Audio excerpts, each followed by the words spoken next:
में आपका स्वागत है। आज हम बात बहुत ही इंटरेस्टिंग टॉपिक पे करेंगे। हम ऐसे मुद्दे पर आज बात करेंगे जो सभी स्टूडेंट्स के लिए ज़रूरी है और ये जानना ज़रूरी है कि क्यों अगर आप तैयारी कर रहे हैं तो अपने लक्ष्य को कभी डिस्क्लोज मत कीजिए, कभी किसी को मत बताइए, नहीं तो ये दुनिया बर्बाद कर देगी आपको।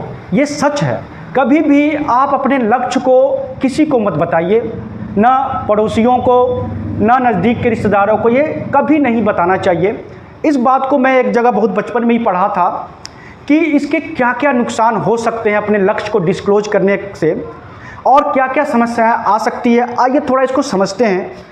जब आप अपना लक्ष्य तय करते हैं और उसको आप बताते चलते हैं लोगों से कि मैं ये करने जा रहा हूँ, मैं ये करने जा रहा हूँ, तो हमारी जो सोसाइटी है ना, पूरी दुनिया की बात कर रहा हूँ, सिर्फ अपने यहाँ की बात नहीं कर रहा हूँ, हमारी सोसाइटी ऐसी है ना कि आपके अपने घर में ही, आपके आस पड़ोस के लोग ही, आपके दोस्त जो भी लोग आपसे संबंधित हैं वो आपसे जलने लगेंगे और आपके खिलाफ निगेटिव सोचने लगेंगे कि ये ना बने, ये बनेगा तो हमसे आगे निकल जाएगा। ऐसी बातें उनके मन में चलने लगती हैं, जिससे क्या होता है, एक निगेटिव एनर्जी क्रिएट होती है, एक निगेटिव एरोमा आपके चारों तरफ बन जाता है जो आपके लिए समस्याओं को जन्म देता है। प्राचीन काल में इसे पौराणिक चीज़ों से जोड़ते थे। साइंस में इसे निगेटिव एनर्जी कहा जाता है। ज्योतिष शास्त्र में इसे ग्रह नक्षत्र कहा जाता है। इसे कहते हैं आपका ग्रह सही नहीं चल रहा है। ये एक्चुअली एक निगेटिव एनर्जी है जो लोगों को आपके प्रति निगेटिव होने से पैदा होती है। जितने ज़्यादा लोग आपके प्रति निगेटिव होंगे उतना ज़्यादा निगेटिव एरोमा से आप घिरते चले जाएंगे। इसलिए जब अपना लक्ष्य आपको बताएंगे नहीं कि मुझे आईएएस बनना है, मुझे बिजनेसमैन बनना है, मुझे एक्टर बनना है, मुझे स्पोर्ट्समैन, तो लोग आज जब आपका कोई लक्ष्य ही नहीं रहेगा तो लोग आप पे ध्यान ही नहीं देंगे, तो आपके आसपास निगेटिव एनर्जी इकट्ठा नहीं होगी। इसलिए कभी भी अपने लक्ष्य को डिस्क्लोज मत कीजिए। दूसरा जो नुकसान आपको होगा, लोग आपको डिस्टर्ब करना शुरू कर देंगे, डिस्ट्रैक्ट करना शुरू कर देंगे। वो तरह तरह से ऐसे व्यवधान आपके सामने उपस्थित करेंगे जिससे आप अपने लक्ष्य को ना पाएं, क्योंकि सोसाइटी का स्ट्रक्चर ही ऐसा है। जब लोग खुद नहीं सफल हो पाते हैं तो वो नहीं चाहते हैं कि दूसरा भी सफल हो, क्योंकि ये तो पूरे विश्व में ये बात यूनिवर्सल ट्रूथ है कि लोग अपने दुख से जितना दुखी नहीं है उनसे ज़्यादा दूसरे के सुख से दुखी होते हैं। ये पूरे सिर्फ भारत में नहीं, पूरे विश्व में लागू होता है। इसलिए वो इस अपने लक्ष्य को डिस्क्लोज न करें। तीसरी बात, वो आपको तरह तरह से डीमोटिवेट करेंगे।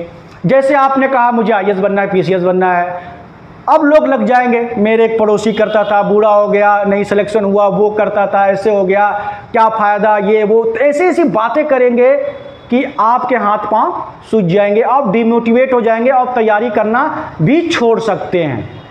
तो ये आपको लेकिन वो उन चीज़ों को नहीं दिखाएंगे जो सफल होते हैं। वो हमेशा निगेटिव पहलू पर फोकस करेंगे, जिससे आप अपने लक्ष्य को छोड़ देंगे और छोटा लक्ष्य निर्धारित कर लेंगे, क्योंकि वही चाहते हैं। क्योंकि लोग ऐसा सोचते हैं ना, ऐसे पूरी दुनिया में सोच है कि पड़ोसी का बच्चा अच्छा करे लेकिन मेरे बच्चे से नीचे ही रहे। परिवार में भी लोग यही सोचते हैं, क्योंकि बहुत कम ही लोग इस धरती पर पैदा होते हैं जो गांधी और अल्बर्ट आइंस्टाइन और चाहे ईसा मसीह, चाहे आप उनको ले लीजिए हरिश्चंद्र जैसे महान व्यक्तित्व, तो बहुत कम ही लोगों का होता है। अधिकतम लोग साधारण कोटि के, निम्न कोटि के मानव होते हैं। उच्च कोटि के मानव बहुत कम ही पैदा लेते हैं, कभी कभी पैदा लेते हैं। निम्न कोटि के मानव, भगत सिंह तो चाहते हैं पैदा हो लेकिन पड़ोसी के घर में, सचिन तेंदुलकर पैदा हो तो अपने घर में, है ना।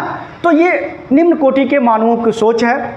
और सबसे बड़ी बात कि अगर आप अपना लक्ष्य डिस्क्लोज कर देते हैं अपने दोस्तों के बीच, अपने परिवार में या अपने गांव में, समाज में, तो लोग आपको टॉन्ट मारने लगते हैं, ताना मारने लगते हैं। जैसा आपने आईएएस का लक्ष्य निर्धारित किया, लोग देखिए ये आईएएस जा रहा है, तो इससे क्या होता है, आप पे फिर निगेटिव इम्पैक्ट पड़ता है। आप घंटे इस बातों पे सोचने पे निकाल देते हैं, जिससे आपकी पढ़ाई प्रभावित होती है। इसलिए हमें सबसे महत्वपूर्ण बात, जब दुनिया को बता देते हैं कि आप स्पोर्ट्समैन बनने जा रहे हैं, आप आईएएस बनने जा रहे हैं, दरोगा सिपाही बनने जा रहे हैं, फिर उसके बाद जब आप बन जाते हैं ना, तो उसमें कुछ मज़ा नहीं रहता है, सरप्राइज नहीं होता, किक नहीं होता है, कुछ टसन नहीं होता है। लेकिन क्या हो जब दुनिया ये सोचे कि अरे कुछ नहीं करता है, लेकिन अचानक से रिजल्ट आया, पता चले कि आप इंडिया टीम में सेलेक्ट हो गए, या फिर आप एक्टर बन गए, या सिंगर बन गया, आईएएस बन गए, दरोगा बन गए, तो दुनिया अरे ये क्या हो गया, ये कैसे हो गया, वो तो कुछ नहीं करता था। तो इसमें जो मज़ा है वो किसी चीज़ में नहीं। इसलिए कभी भी अपना जो लक्ष्य है उसको डिस्क्लोज मत कीजिए, किसी से मत बताइए।